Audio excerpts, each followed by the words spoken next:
Well, hello everybody and welcome to Trek Mission Log. I want to thank you for checking this out. My name is Jason Gilbert. I apologize that I didn't get a video out last week. I was dealing with some things that ate up all of my time, but I'm back this week and very excited to be here. If you're new here today, welcome. What we're doing is we are looking at every Star Trek adventure ever filmed. I'm reviewing them, and I ask, if you enjoy this content, would you please consider subscribing to this channel? It would really help me and this channel out immensely. Currently we are sitting at 57 subscribers, and I will be doing a giveaway when we reach 100, so stay tuned for that. Also, we can interact with each other on Instagram at Trek Mission Log. Now today we're going deep into the original series, season 1, episode 22, titled The Return of the Archons. It is a story by Gene Roddenberry with a teleplay by Boris Sobelman. It was produced by Gene L. Kuhn and directed by Joseph Pevney. So check out this interesting piece of Trek trivia, and in just a moment we will dive in.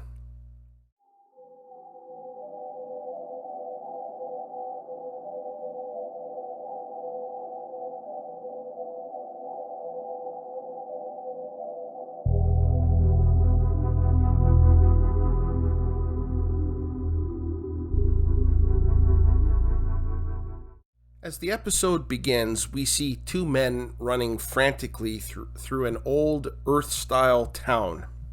One man was Sulu, the other was a shipmate named O'Neill.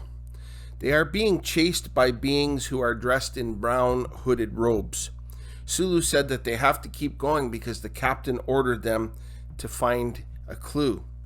They are quickly being surrounded, and Sulu calls to the ship for an emergency beam out.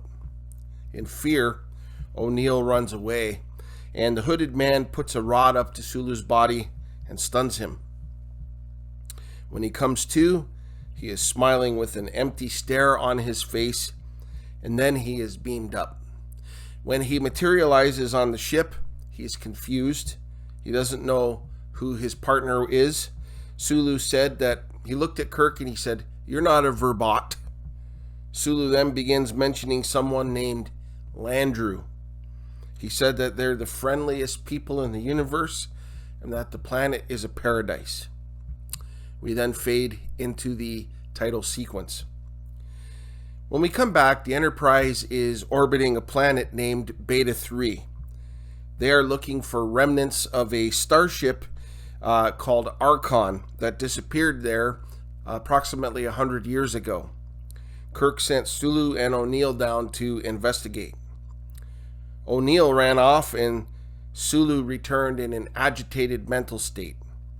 And so a landing party now had to beam down to find O'Neill and to find a medical solution for Sulu. When they beam down, they encounter a man walking around with a mindless expression on his face. Spock called it a vacant contentment. And Kirk said, yes, just like Sulu. Everyone is walking around like that. They encounter another one who asks them if they're there for festival. He tells them to find a room quick because it is almost the red hour. The town clock shows that it is almost 6 o'clock p.m. So many people walking around mindlessly. When the clock hits 6 o'clock, the bell rings. Suddenly, the people begin screaming and running frantic. Violence erupts in the streets. The landing party finds shelter in a building, and they are greeted by these three men. When asked about what is going on, the leader hangs his head and said, "It is the will of Landru." Another man said that the landing party were young men and they have no right to be excused from festival. And they keep talking about the will of Landru, a deity perhaps. Kirk asks to learn more about Landru. Looking scared, the leader asks him to quiet down. Kirk takes a look out into the street and he sees the anarchy taking place while the people continuously shout festival. Kirk begins talking to the landing party about what is going on this planet. He looked at Spock and he said that you and I have some serious thinking to do. Well, the night passes and it is almost 6 a.m. The bell rings again, and suddenly the anarchy stops and the people go back to mindless wandering. When the landing party go downstairs, they see the leader holding his crying daughter. When asked about it, he said, "It is the will of Landru." Now Kirk asks about Landru again. McCoy gives the daughter a sedative, and her father looks at Kirk and asks him if they are Archons. Then the hooded men came into the room. They executed an old man for mocking the lawgivers and endangering the body. He then looked at Kirk and accused him of bringing harm against the body, and that he heard the word and disobeyed, and he would be absorbed. And they want to take Kirk, but he refuses to go. Kirk told them to tell Landru that they would come and see him in their own time.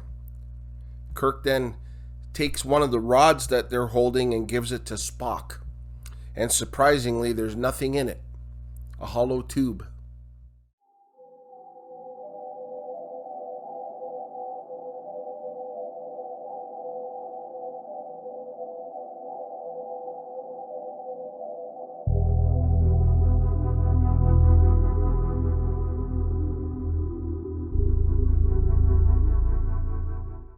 The hooded men, the lawgivers, then freeze. Kirk is told that they are communing. The girl's father looks at Kirk and tells him to come with them, and he begins to take them to a place of safety. They walk casually through the streets when suddenly everybody stops. Kirk is told that Landru is summoning the body. Spock then says it is telepathy. Just then, all the people simultaneously pick up debris and begin closing in on the landing party. Kirk orders phasers on stun. They fire and begin moving. They find that one of the people they stunned was their missing shipmate O'Neill. They pick him up and they go into a chamber of some kind.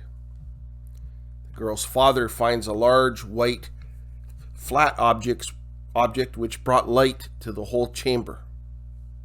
Spock said that this kind of technology takes sophistication and it is inconsistent with the culture around them. Now Kirk presses the girl's father for some answers. The man said that when the Archons came, many were killed for opposing the will of Landru.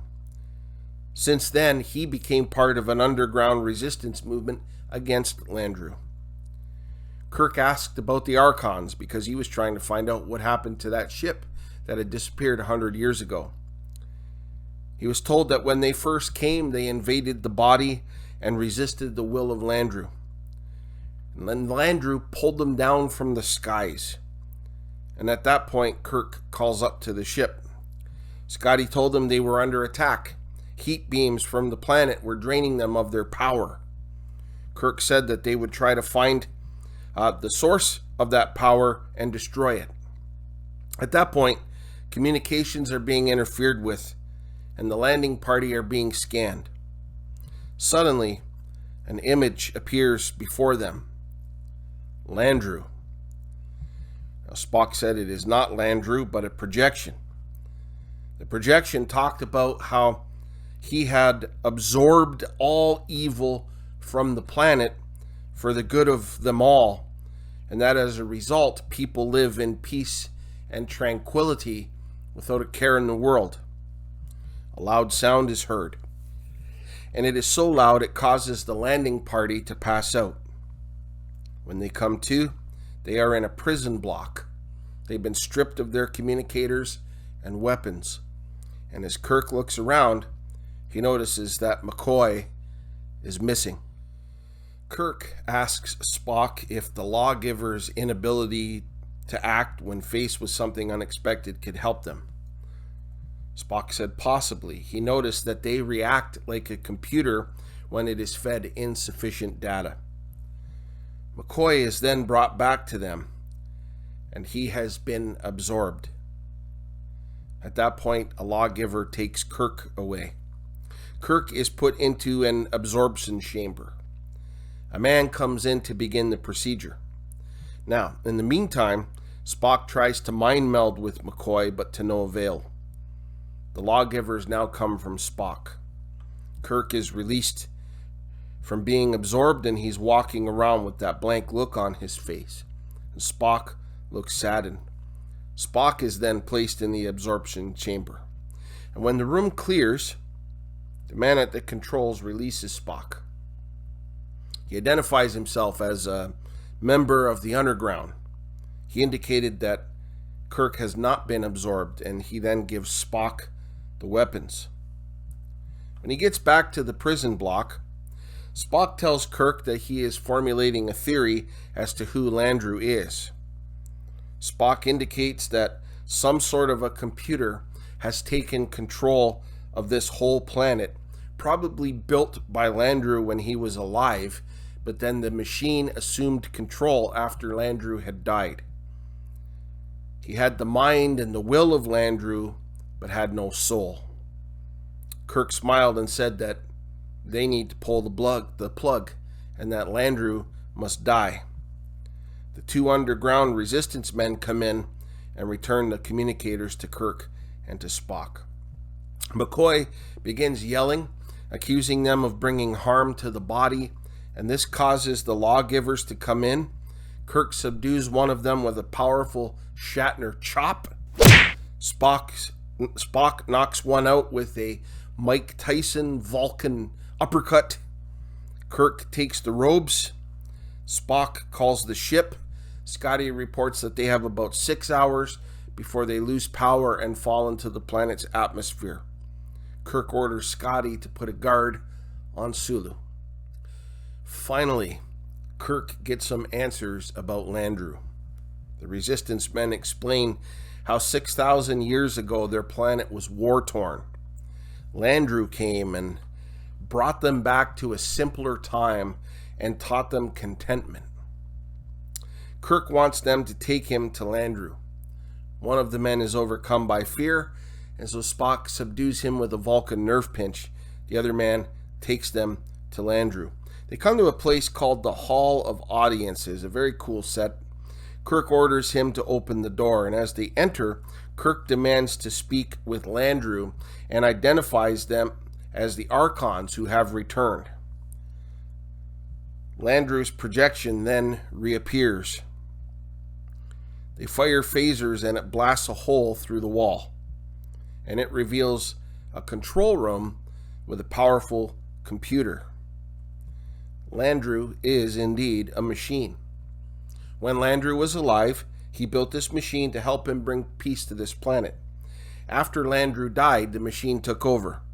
It created a socialist society where all elements of individuality have been eliminated and everyone exists with no will of their own, all for the mutual good. The machine said that its prime directive is the good of the body. Kirk said that the machine is harmful to the body and needs to destroy itself because it has taken away free choice from the people. Lawgivers then run in and beg Landru for guidance. Spock said that they have no one guiding them, possibly for the first time in their lives. Kirk tells the machine that it is evil and needs to destroy itself, and so the machine self-destructs. Kirk then looks at the resistance leader and gives him, in my opinion, the greatest motivational speech in the history of the universe. He says, "Well, Martok, you're on your own now. Hope you're up to it."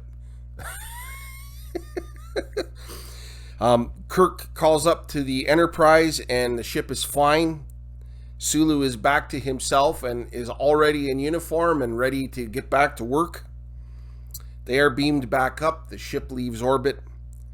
Kirk does mention that a team of sociologists have stayed behind to help them with their first steps at freedom and individuality, and the Enterprise sails away to her next mission.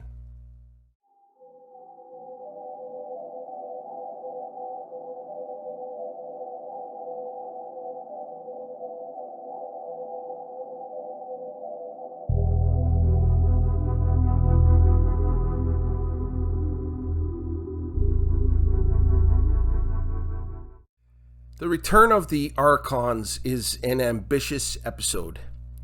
I applaud the effort to tell a big story. However, in this instance, the ambition is this episode's downfall. I think it could have been a fantastic episode if certain things like budget cuts and deadlines didn't get in the way. Instead, we got a very slow-moving, mediocre episode that causes the viewer to lose interest along the way, with little tidbits to draw them back in. However, I didn't entirely hate this episode. So I want to start first with its strong points, and then I will go over its weak points. Firstly, I believe the episode really is social commentary. In 1967, when this episode was aired, the USA was in a Cold War with the USSR, the United Soviet Socialist Republic, at the time a communist deep state. I feel that Landru represented communist socialism, and I feel that the episode did a good job portraying the dangers of socialism. We heard phrases like the common good and tranquility, where everybody is the same, and that sort of thing. The villain in this episode is actually a machine. The machine existed to aid in the common good. Problem is, in order for there to be common good and equality, every trace of individuality needed to be eliminated so that the individual can serve the greater body. The absorption chamber did just that.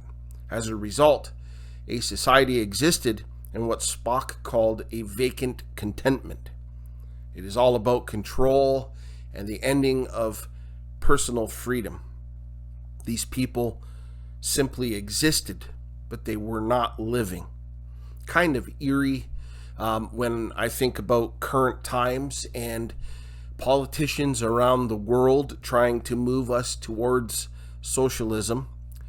And I sometimes feel that humanity never learns its lessons from history. Also good in this episode was the settings, primarily on the planet, which is also a weak factor considering we see very little of the Enterprise, but the set was beautiful. The hall of audiences was very, very cool. I enjoyed that part of it immensely. It was good to see Kirk and Spock working together on a problem. Always enjoy that. And I give a shout out to DeForest Kelley's performance here. At one point in the episode, his individuality is stripped from him, and he was very convincing in his role with that blank stare and that vacant contentment on his face. It was very believable. He was indeed a very, very good actor. Now, the parts that I felt were weak in this episode. First of all, the lack of involvement from the major supporting cast. Instead, no names, extras were used, probably for the purposes of saving money.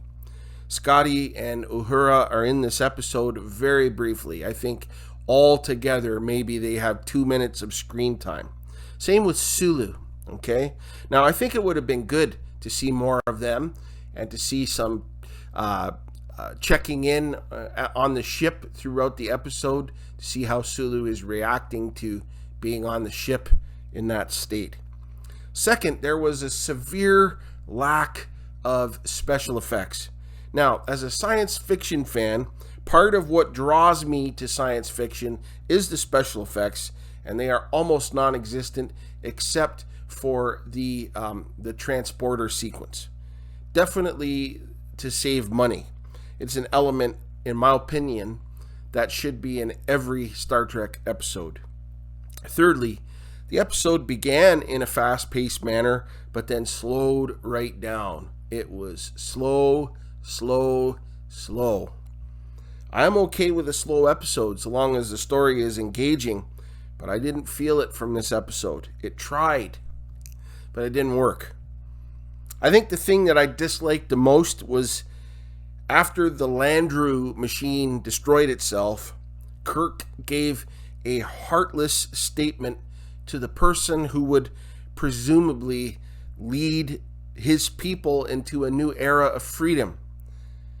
Instead, he just said, "You're on your own now, hope you're up to it," and then walked away. I think it would have been good for Kirk to at least have said to him something like this: "Your oppressor is now dead. You are now free. It is up to you to lead the way. The Federation is here to help in any way we can," or something along those lines. We didn't see anything like that. Instead, he turns his back on the guy, calls up to his ship, and that's the end of that. Now, for these reasons and more, I give the Return of the Archons 3 out of 5 stars for awesomeness. An ambitious episode that is sadly lacking.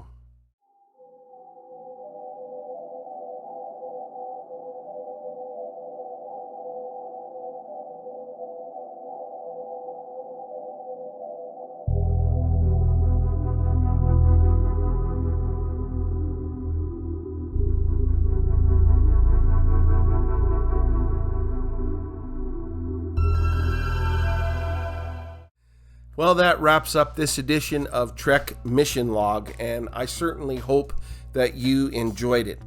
Please feel free to drop a comment below. I love reading them. I love interacting with them. Even if you disagree with my assessment of this episode, I'm totally cool with that. Just please keep the comments profanity free. That's all I ask. I also want you to join me next week as I review what, in my opinion, is the most important episode from the entire original series. It is an episode that inspired Star Trek II: The Wrath of Khan. The episode is titled Space Seed, and I urge you to not miss that one. Until then, live long and prosper.